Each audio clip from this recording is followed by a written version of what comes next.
Base sa Pi Today 2024 na announcement, ang 6 months KYC grace period ay simulang ipinatupad noong July 1, 2024. Ito ay una nang naipaliwanag sa 2021 white paper. Ang grace period ay kinakailangan para sa paghahanda ng Pi network tungo sa open network. During this period, mga Lodi, ang mga pioneer ay kailangang mag-submit ng kanilang initial KYC identity verification sa loob ng 3 buwan at kailangan makompleto ang proseso ng mainnet migration sa loob ng 6 na buwan. Ibig sabihin dito mga Lodi ay may 6 na buwan tayong grace period para tagumpay na makompleto ang mainnet migration. Ang unang 3 buwan dito ay para sa pag-submit ng initial KYC sa mga eligible na. Para naman masiguro na ang mga deadline na ito ay malinaw at madaling maintindihan, ang Pi Network ay naglabas ng mga panibagong interface sa Pi app. Kasama dito ang initial na countdown timer sa mainnet checklist, mga bagong banner na mag-pop up sa screen at ipaba. Ang mga updates sa interface ay nakakatulong para mag-inform at magpaalala sa mga pioneers para sa kanilang mga deadlines gaya ng pag-submit ng KYC, kompletohin ang kanilang mainnet migration, at para obligahin sila na kumilos sa mas lalong madaling panahon.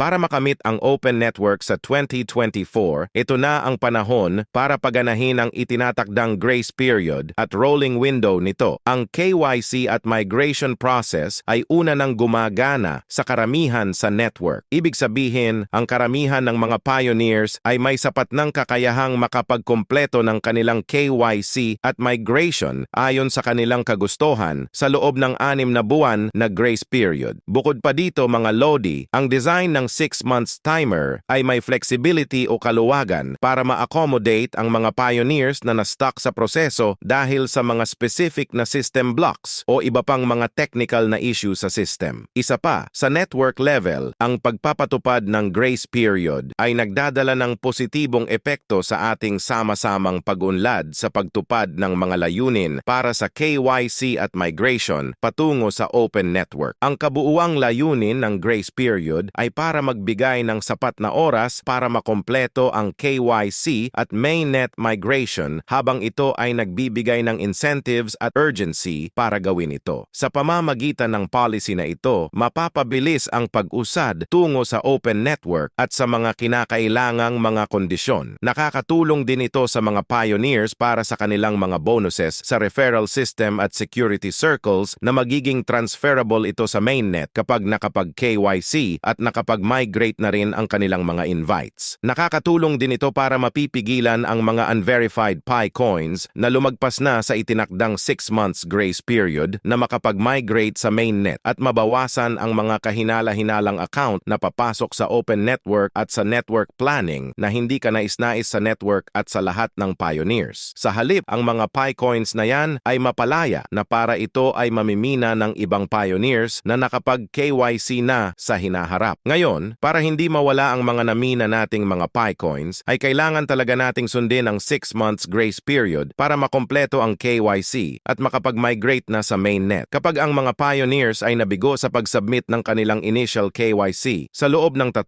buwan o nabigo rin sa mga hakbang sa pagproseso ng kanilang mainnet migration sa loob ng 6 na buwan mula July 1, 2024, ay mawawala ang karamihan sa namina nilang Pi coins maliban sa 6 na buwan nilang namina sa range ng 6 months grace period. Walang magiging penalty kung ang dahilan ng pagka-delay o pagkaantala ng KYC at mainnet migration ay dahil sa pagharang ng mismong system, tulad ng pagkakaroon ng tentative KYC status kung saan nakapost naman din ang timer dito. So ibig sabihin mga Lodi, kapag hindi mo inaksyonan ang pag-comply ng mga task ng 6 months grace period para sa mainnet migration o kung talagang hindi ka pumasa sa KYC, ay mawawala ngayon yung mga namina mong Pi coin mula sa kung kailan ka nagsimulang nagmina hanggang sa July 1, 2024. Halimbawa, ako ay nagsimulang nagmina ng Pi noong October 2019. Kapag di ako pumasa sa KYC, ay mawawala ang mga namina kong Pi coins mula October 2019 hanggang July 1, 2024. So ang matitira na lang dito sa akin ay ang mga namina kong Pi coins mula July 1, 2024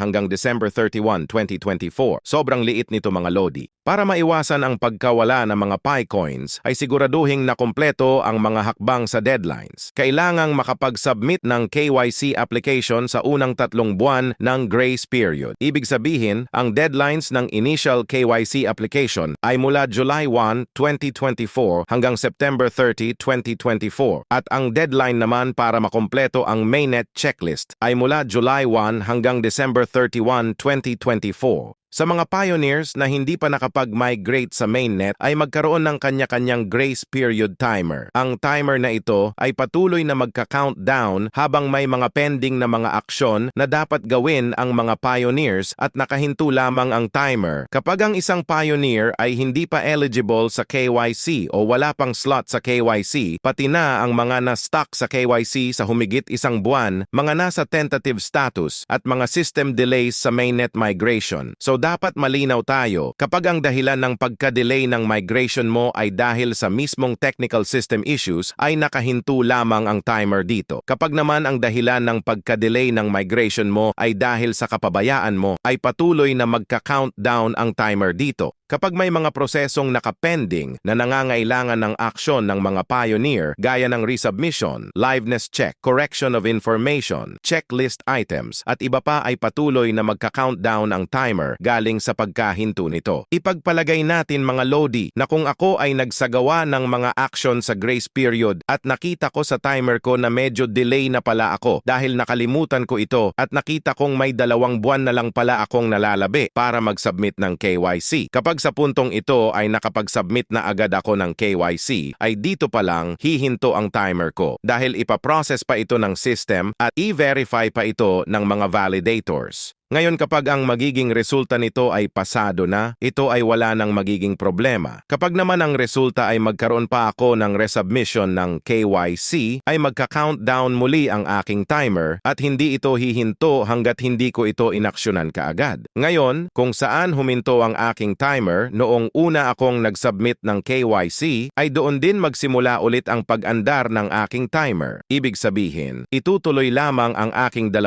buwan na nalalabing oras sa timer para kompletuhin ang aking KYC application. Kaya't dapat palaging nakamonitor ako sa aking Pi app araw-araw pagkatapos kong gumawa ng mga aksyon dahil ang hinihintay natin dito ay ang bawat resulta. Kung ito ba ay nakapasa na o hindi pa rin para agad tayong makagawa ng aksyon at ma-minimize natin ang paggulong ng oras sa timer. So, recap tayo mga Lodi para mas maintindihan pa ito dahil ayaw kong may mga eligible na pioneers na maiiwan dito. Ang grace period ng mga kasalukuyang eligible na sa KYC ay nagsimula sa July 1, 2024. Kailangan nilang maisubmit ang kanilang initial KYC application hanggang September 30, 2024 at kailangang makapag-migrate na sa mainnet bago mag-December 31, 2024. Sa mga pioneers naman na hindi pa eligible sa KYC or wala pang slot para sa KYC ay nakahinto lamang ang kanilang timer at aandar ito kapag eligible na sila o may slot na sila para sa pag-submit ng KYC application.